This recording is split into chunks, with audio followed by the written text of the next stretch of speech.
Hello and welcome to the Forex Form Guide, where we take a look at the major currency pairs each week through the lens of WD Gann analysis. This week, special theme, stocks that are your enemy. We'll take a look at how to recognize that a stock is your enemy or perhaps not your best friend, and then we'll talk about a strategy for finding a market that is your friend as well. After that, we'll take our usual look at the Aussie dollar, US dollar, pound, euro, and US dollar yen.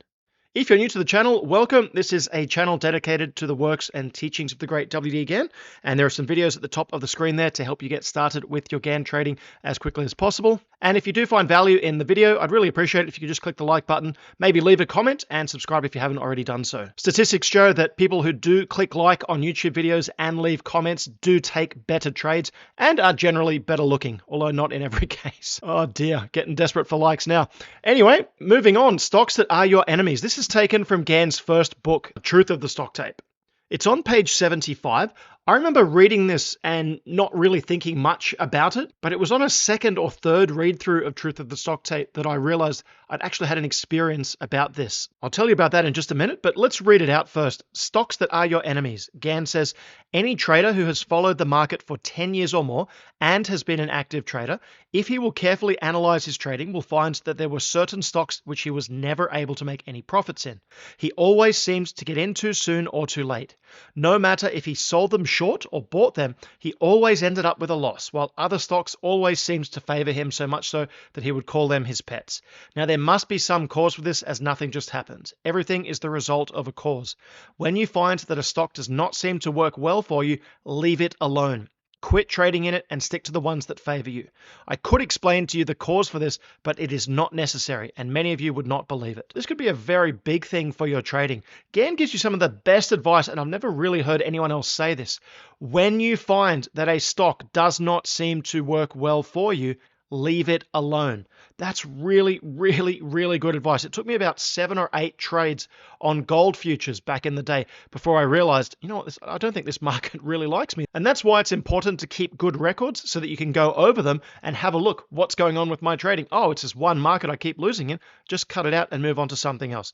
Gann says many of you would not believe the reason for the cause of this. My understanding is that the cause is vibrational and that we are in harmony with some markets and not in harmony with other markets. I liken it to people. Sometimes you walk into a room or you meet somebody for the first time and you just hit it off really quickly and it's like you've been friends for years. Other times you walk in and somebody really gets on your nerves and you can't stand them. And whenever you see them, they're always irritating you. That's someone that you want to stay away from. Well, same thing with markets. Gann then continues, still on page 75. My own experience in trading and my analysis of the cause of effects enabled me to discover the reason for these things. For many years, Mex Pete, that's short for Mexican Petroleum, for many years, Mex Pete was one of my particular pets. I could always make money in it. My forecasts on it were so accurate that people all over the country who subscribed to my market letter called me the Mex Pete specialist. I was able to catch its moves up and down over 90% of the time, just the same as if I had been making the fluctuations myself.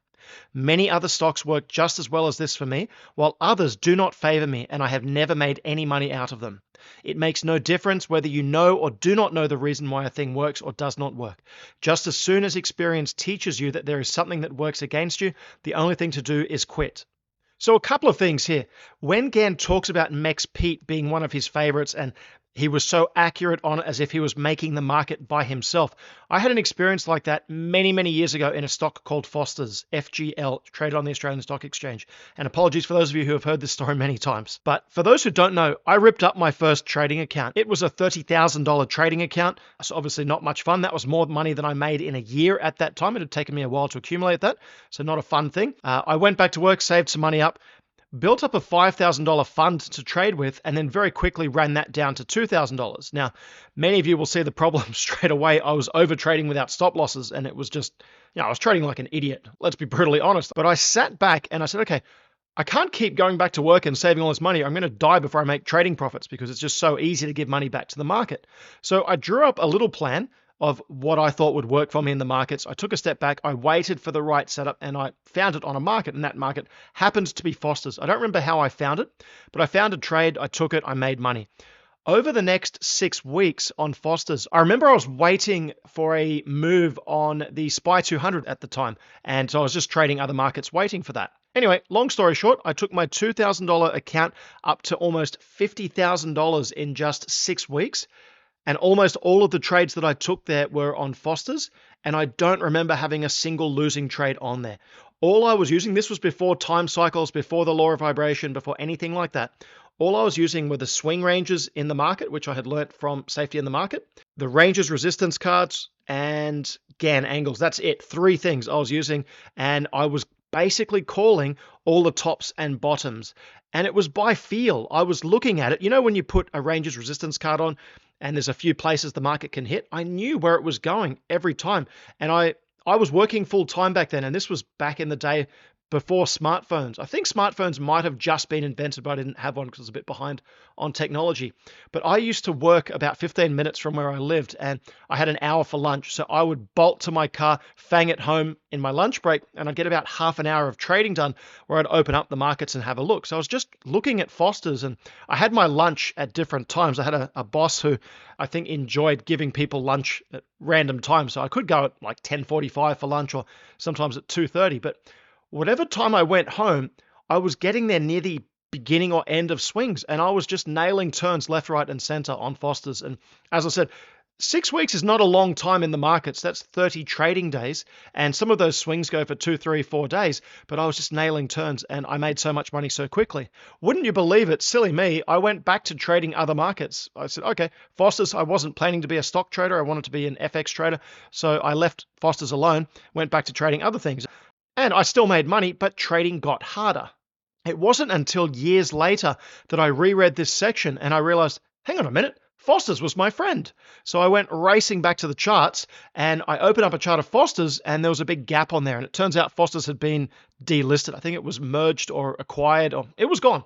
I couldn't trade it anymore. I've always wondered since then, I wonder what my life would have been like if I had kept trading Foster's. I don't actually drink beer. I don't really drink at all, partially because I don't have a very good stomach for it, but I have obviously other things in life. I have a purpose, and I feel like alcohol is just going to take me away from that purpose, so I don't really drink. So it's funny that I would find a friend in a stock, which is basically a beer stock. But whenever I think back on that, that was hands down the best period of trading I've ever had. I have made more money in a month than that, but I have never had the control and the knowing and the serenity that I had during that month or 6 weeks of trading Foster's. It was exactly as Gann said. It was like I was making the fluctuations myself.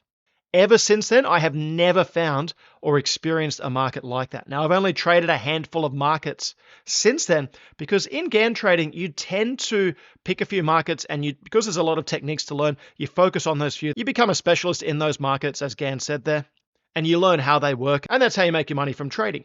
Now, Gann says it makes no difference whether you know or do not know the reason that this works. As I said, it has to do with your vibration and the vibration of the stock or the market that you're trading. And at the end of the day, the easiest way that I know of finding out if you're a match to a market is just by experimenting with a bunch of markets. You can look at markets on the weekend and ask yourself, based on your gut instinct, where you think they're going to go this week, note it down, and then see at the end of the week whether you were right or wrong, and do that for about 4 to 6 weeks, and see which markets you're constantly getting good, correct calls on. That's without technical analysis. That's just using your gut feel. Another way is to just simply, from time to time, switch markets in and out of your rotation and see how you go, see how the new markets feel. This lesson popped into my mind again in the last week or two, when I took a look at crude oil, and it all just came together very quickly for me, and I was able to align a few things that had taken me a long time on the Australian dollar. And I've had this chat with a few of you before, but when it comes to stocks that are your friends and enemy, it's not just you will never make money in this market or you'll always make money in this market and there's no in between. There's a sliding scale in between. So think of it as 0 to 10, and 0 is a market that hates you, you'll never make money in. 10 is your best friend. I have pondered a lot about the Australian dollar. I reckon it's about 6.5 to 7 out of 10 for me. I know how it makes money. I can stay safe in there and I know how it works, but it's always been hard work.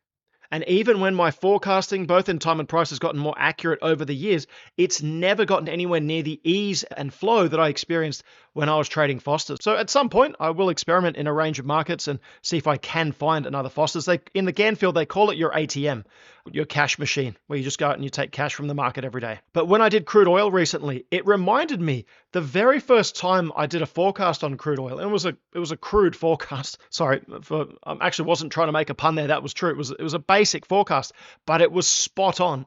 And I didn't take it at the time because the instructor at the time disagreed with my forecast, but I should have backed myself on that forecast and taken it. And it's just interesting, again, looking at it in the last week or two, the forecast that I put together has come in beautifully.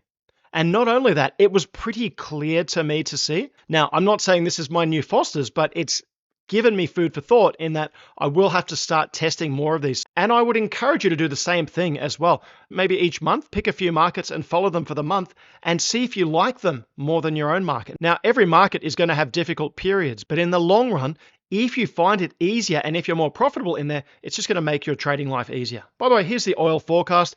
I did this very, very quickly. It did not take long at all. I had a low for the 3rd of October, which that was the 2nd of October. I had it running up to the 9th. And that's the 9th there. The 8th was the top, but it was just a slightly lower top on the 9th. And then down to the 14th, down there, and then up to the 20th. And then from there down to the 3rd of November. So a longer move there. Obviously, a lot of markets tanked on Friday night.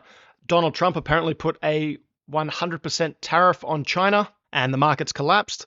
But I have the 14th for the next date for a low and then up to the 20th. So the 14th is Tuesday. So by Tuesday, maybe Wednesday, it wouldn't surprise me to see a low in the oil market and then a run up.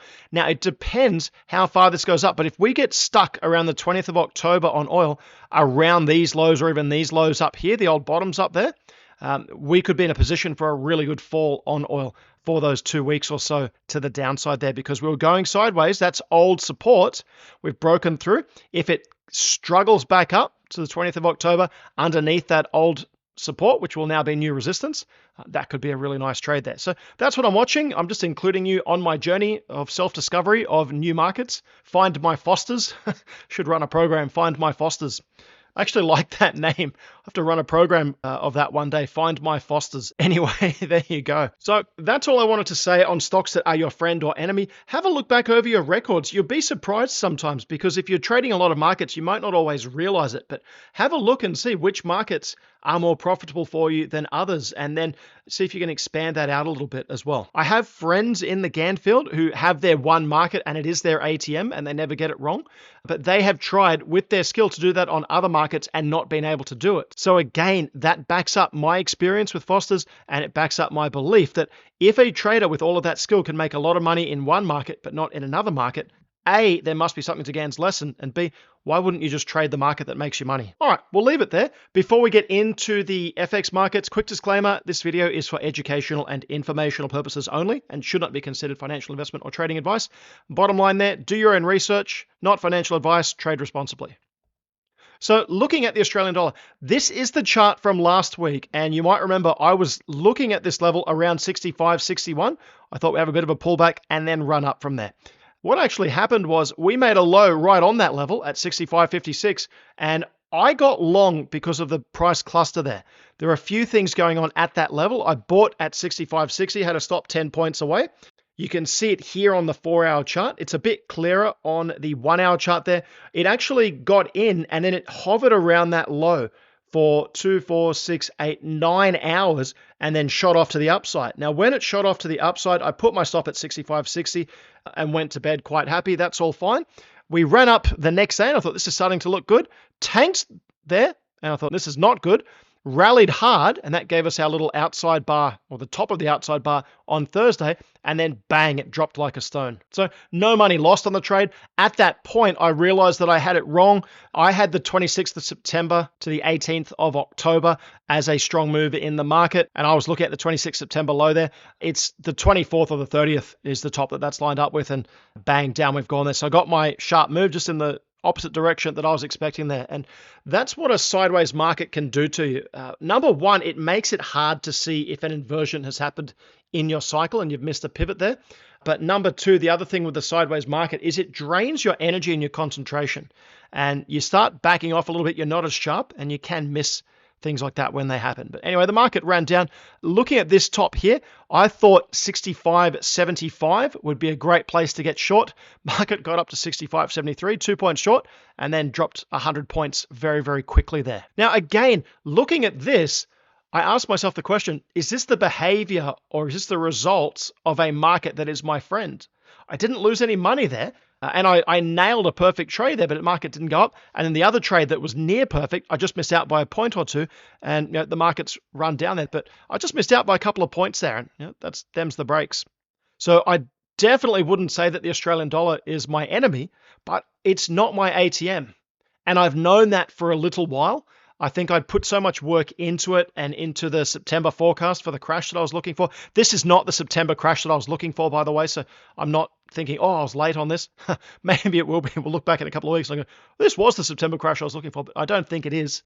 This strong move is from a different cycle, but I just don't think this is my ATM. So I will be looking at other markets, and who knows, maybe oil is my ATM, and I'll have to change my name from Aussie Dollar Man to I don't know, something else. What's a good name for what do you crude oil traders call yourselves? The crude man? The crude dude? That rhymes. Crude dude? Something about barrels of oil. Aussie barrel man? I don't know. Anyway, let me know in the comments below if I do become an oil man, what do I change my name to?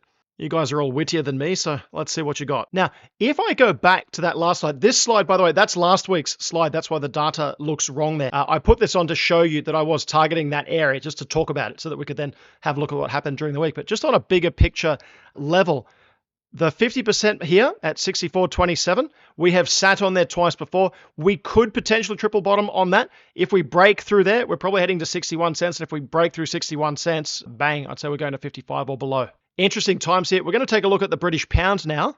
And on the pound, we've got a target there at 127, which I think is a really strong price area to watch on this market. So I'm expecting it to pull up there. If we do pull up there, then I can't see the Australian dollar rocketing down to that 55 cent level or below.